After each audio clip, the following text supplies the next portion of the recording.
Lend an ear to a love song.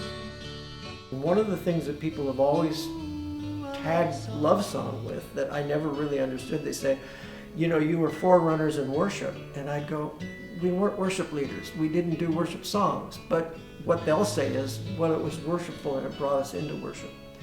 We were just a bunch of musicians that got born again. We're going to Calvary Chapel. We've been going there for about 3 weeks. And we thought, man, our music would really be a good fit here. They don't have music like we play. We should find out if we can play here. On Sunday, it was real traditional. It was the organ and the hymn. So we took a meeting, so to speak. We just walked into the office on a weekday, and we went up to the secretary and we said, we've been Christians about 3 weeks and we want to play here. Can we meet with Pastor Chuck? A lot of the people in those days were really more wary of our look. You know, their attitude was, if God cleaned you up on the inside, when's he going to clean you up on the outside? And so that was, I think, a little reason for Chuck to be a little cautious. But finally, at the end of the interview, which wasn't that long, 20 minutes or so, he said, well, why don't you guys play me a sample song? So we went out and got our guitars and we played a song called Welcome Back. And the Holy Spirit really did fall. You know, that's the only way to describe it. And his heart was touched. And the next thing we heard was, can you guys play tonight? So, you know, I felt like, wow, that was a very successful audition. You know, he wants us to play tonight. So we said, well, what time's the service? And he said 7 o'clock. And we said, well, Fred Field, our guitar player, is doing weekends in jail, Orange County Jail, on a marijuana bust, but he gets out at 6 o'clock, so I think we can make 7, and that's exactly what happened. Calvary Chapel was running about 200 strong at that point, and it just grew exponentially. Within 4 months, there was about 2,000 people coming. The word spread like wildfire that there was a hippie band, a hippie preacher. We had people in the aisles. We had fire marshals coming to get people out of because it was, you know, a fire hazard, and they were getting saved. The fire marshals were getting saved, and it was just absolutely out of control for the Lord. Larry Norman's Upon This Rock album was already out. It was on the Verve label. It was the one where he looks like he's in the rapture. He's flying through the cloud. All these bands began to emerge as they saw the example of what was happening with Love Song, and so the idea came up, let's record these bands, but none of them have enough songs to do a whole album, so why don't we just do a compilation? It'd be a little sample, and we'll get it out there to the people and show them this new kind of music.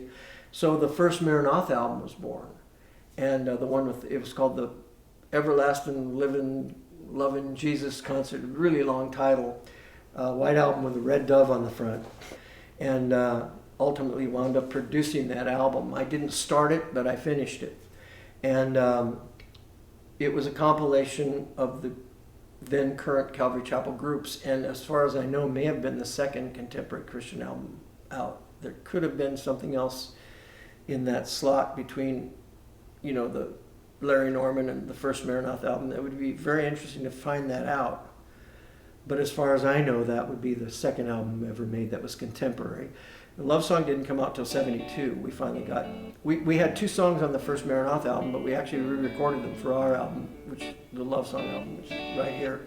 Little country church on the edge of town. This is bigger than a little country church. This is the story of Calvary and what's happening in the Jesus movement. Long hair, short hair, some coats and ties. And so then it got into, you know, long hair, short hair, some coats and ties, people finally coming around throughout the nation, you know, and ultimately the world, changing their ideas of what Christianity was like, opening their mind to new ways that we could express our Christianity, and loving on those who didn't look like them, who had beards and all that. Shortly after that, it was actually more like a year and a half we'd been Christians, we got invited to an event called Expo 72 in Dallas, Texas. And they had invited a lot of the current kind of celebrity Christians like Johnny Cash, and at that time Chris Christopherson had Why Me Lord, and I guess they thought he was, maybe he was a Christian, I don't know. But there was a bunch of celebrity Christians there, plus people like Larry Norman and Love Song were invited. And it was the idea was to have a Christian Woodstock, and they did pretty good. So it was well over 100,000 people there. We did our little hippie set, and right after we played, Billy Graham got up and spoke. And I really feel that was a defining moment in Christian music, because for many people that were really, just like Chuck was, cautious about whether the hippie thing was real or not. Are these guys really born again? To have Billy Graham come up after hippies played and preach to them was like a moment of truth. It was like, well, maybe if it's okay with Billy, it's okay with God.